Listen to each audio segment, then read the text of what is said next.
Bonjour à vous guerrières et guerriers, et bienvenue dans ma salle d'armes. Aujourd'hui, nous repartons pour la 4e fois sur le continent des armes qui n'ont pas une gueule porte-bonheur, l'Afrique. Mais avant, petite annonce qui concerne Entrée en lice. En effet, la chaîne Twitch va changer de nom. Parce que bon, on va pas se le cacher, c'est surtout Chikenito qui s'occupe à 99,999% de la chaîne Twitch.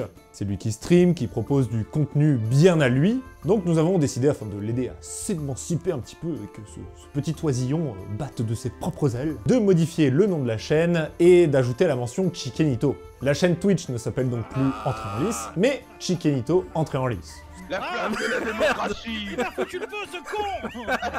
C'est peut-être rien pour vous, mais pour nous, ça veut dire beaucoup. Et n'hésitez pas à venir faire un tour. On parle de JDR, de jeux old school et bien rétro, des jeux moins old school et moins rétro, et la communauté est au top, on se marre vraiment bien.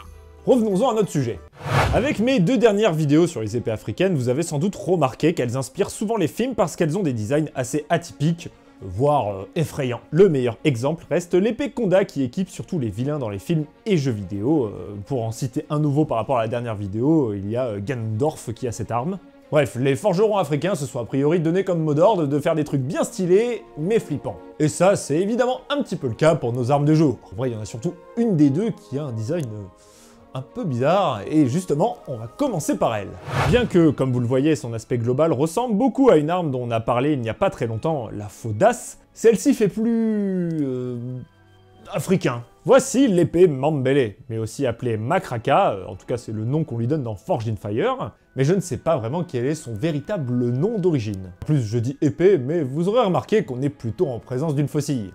Le Mambélé est une arme africaine utilisée principalement dans les régions d'Afrique centrale de l'actuel Soudan, dont les parties septentrionales de la République démocratique du Congo, de la République centrafricaine et du Gabon. C'est une arme populaire utilisée principalement par pas mal de tribus, dont les fameux guerriers Zandé. Et c'est bien une arme de corps à corps! Parce que si vous tapez Mambélé sur Google, il y a des chances qu'on vous sorte ces 2 armes-là. Et en dehors de la forme de faucille, elles n'ont pas grand-chose à voir car ce sont des armes de jet utilisées surtout pour la chasse. Celle-ci, on parle plutôt de Unga Munga, et celle-ci, de Trombache. Et a priori, le terme Mambélé désigne beaucoup plus cette arme au corps à corps dont on parle aujourd'hui. Bon, vous l'aurez remarqué, mais au-delà d'être une faucille de guerre, elle possède surtout une étonnante caractéristique à son bout. Une pointe renforcée et imposante. Cette pointe est souvent tranchante des 2 côtés et sa forme est ultra variable. Certaines sont vraiment fat, d'autres vont être bien plus discrètes. Et d'ailleurs, certaines n'en ont pas et sont de simples faucilles. Mais on les met dans la même catégorie parce qu'elles répondent à toutes les autres caractéristiques d'une Mambélé. D'ailleurs, vous aurez remarqué que depuis le début de la vidéo, je switch entre une Mambélé, un Mambélé. Je sais pas vraiment quoi utiliser, mais on est en 2024. Une lame en croissant de lune, tranchante dans la courbure, mesurant entre 60 et 80 cm, une partie non tranchante au commencement de la lame, certainement par souci de solidité, mais aussi par sécurité si on était amené à prendre l'arme à 2 mains. L'absence de garde, qui est d'ailleurs une récurrence dans les armes africaines, une théorie voudrait que ce soit car elle découle justement des armes de jet vues précédemment, et donc on n'a pas rajouté de garde. Mais moi je pense surtout que c'était parce que c'était une arme utilisée avec un grand bouclier, qui faisait donc office de protection pour la main. Et encore que, au final, il y en a plus ou moins une de garde, mais très discrète. Car effectivement, une autre caractéristique, c'est cette curieuse pièce de métal juste devant la poignée. Elle peut justement faire office de garde, mais de par sa forme, on se demande si elle ne sert pas à y attacher une corde ou une bande de cuir. Bon, je ne pense pas que ce soit pour l'utiliser comme une arme à distance à la manière de Kratos, mais pour pouvoir tout simplement la transporter. Enfin bref, c'est curieux, mais je sais pas vraiment. La poignée est typiquement africaine et ressemble énormément à celle de la Ngombe Ngulu ou l'épée Ada, c'est-à-dire une poignée de bois recouverte de fils métalliques ou parfois organiques, d'une longueur de 10 à 15 cm. Pas de pommeau dans la plupart des cas, mais un élargissement de sa base pour caler la main et ainsi avoir une meilleure prise en main. Et s'il y a un pommeau, c'est souvent des pièces en laiton avec un objectif plutôt décoratif pour marquer le statut social du porteur. C'est une arme relativement légère, 750 grammes, avec le poids principalement à l'avant, mais en même temps, vu sa forme, on s'en doute un petit peu. Et ça rend donc la fin de la courbure particulièrement vulnérante. Alors elle est souvent décrite comme une arme d'exécution et de décapitation, mais au vu de sa forme, moi je trouve ça bizarre. Les armes d'exécution qu'on a regardées jusque-là, elles ont toutes le même point commun. Ce sont des armes maxi larges et lourdes. Or ici, bien que la forme incurvée puisse donner de bonnes coupes, je doute très fort de son efficacité pour décapiter quelqu'un. En revanche, je pense que la pointe renforcée au bout est parfaite pour frapper avec le bout de la lame, briser des boucliers et surtout frapper derrière. D'ailleurs dans Forged in Fire, le mec qui teste sur les boucliers est complètement con. Clairement pour moi, il ne teste absolument pas l'intérêt de l'arme, son bout renforcé. Les mecs qui ont forgé ça se sont clairement fait chier la bite pour rien. Et en fait, plus qu'une faucille, c'est un mélange entre une hache et une faucille. Bon après c'est un peu compliqué de savoir si ça a réellement servi à la guerre. La faucille est certes étroitement imbriquée dans la culture martiale centrafricaine, mais les premiers Européens qui ont voyagé dans la région ont affirmé que cette épée était uniquement cérémonielle, lors de célébrations culturelles, de mariages ou de rassemblements religieux, et liée au prestige et au rang plutôt qu'à la guerre. Bon, on a vu un petit peu les caractéristiques de la Mambélé / Makraka. Parlons maintenant de sa sœur jumelle, le Chotel éthiopien. Bon alors, qu'est-ce qui différencie un Chotel d'un Mbélé? Bon déjà, oubliez le gros ajout à la pointe, ici on est sur une faucille en bonne et due forme, bien pointue et fine à son extrémité. La courbure du Chotel est visuellement plus proéminente que le Mbélé.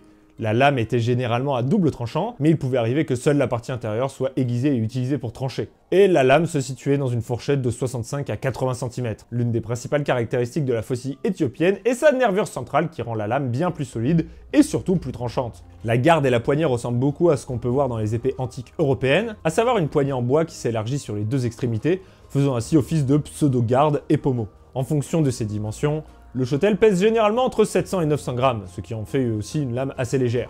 Pour en dire un petit peu plus sur ses origines, le Chotel nous vient de l'Empire éthiopien, anciennement connu sous le nom d'Abyssinie, et pourrait dater du Xe siècle de notre ère. Comme beaucoup d'armes africaines, on pense qu'elle tient son origine du repesh égyptien, qui aurait pu être transmise sous l'influence de l'ancienne Nubie à cette zone géographique. Mais je ne crois pas vraiment cette théorie, tout simplement parce qu'un repesh n'a absolument rien à voir avec des faucilles, mais plutôt avec des haches. Personnellement, je pense surtout que c'est un outil agricole qui s'est vu attribuer des fonctions guerrières. En tout cas, avec le temps, l'épée Chotel est devenue un outil cérémoniel, et une pièce permettant de distinguer certains membres de la noblesse et des personnalités de haut rang du reste de la population. Alors, a priori, il y a eu des soldats spécialisés dans la pratique du Chotel, appelés Meshenitai, puis par la suite Chotelai. Et désolé si ça se prononce pas du tout comme ça. Mais j'ai pas vraiment réussi à trouver une source qui confirme l'info, donc je vous glisse ça, mais à prendre avec des pincettes. En tout cas, c'est une arme qui aura largement laissé sa marque dans la pop culture, et il n'est pas rare de la voir apparaître dans des jeux comme les Dark Souls. Bon, maintenant que je vous ai présenté ces deux armes qui ont à peu près les mêmes caractéristiques, comment peut-on imaginer leur utilisation? Moi, j'ai pas mal d'idées. Pardon. Eh bien, je pense qu'on se rapproche pas mal de ce que je vous ai expliqué avec la Faudace. Ce sont des armes qui vont se servir de leur courbure pour passer derrière la défense adverse et toucher le bras qui porte le bouclier, voire la tête ou le corps. L'avantage ici, c'est qu'on est en présence de guerriers qui ne portaient pas spécialement une armure, donc le moindre coup qui passe peut effectivement faire très mal. Ce genre d'arme en forme de faucille a donc tout son sens dans un contexte de combat centrafricain. Il n'est donc pas anormal d'en voir un peu plus qu'ailleurs. On pourrait presque imaginer un style de combat très dynamique comme les gladiateurs thraces, avec des sauts sur les côtés pour contourner les défenses adverses. Nous avons également la chaîne YouTube spécialisée dans les armes africaines d'Amon Smith, qui nous montre un style plus réaliste et statique, avec évidemment beaucoup de crochetage, comme ça peut être le cas avec les techniques décrites dans le manuel de Paulus Hector Mer, et c'est ce qui fait que les combats avec ce genre d'armes sont particulièrement cool. Il associe d'ailleurs l'arme dans toutes ses vidéos avec un bocle, et c'est vrai que ce genre de bouclier était présent dans ces régions africaines.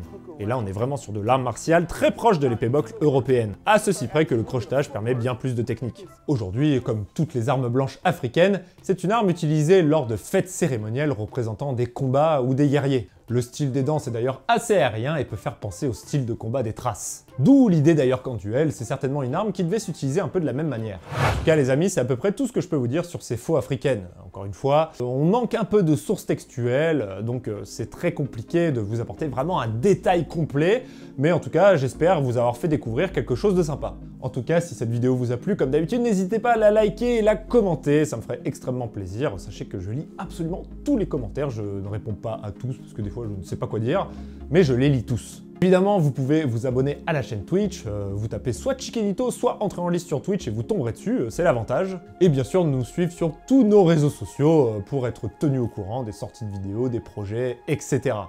En tout cas, moi je vous laisse, et en attendant la prochaine vidéo, gardez l'esprit affûté.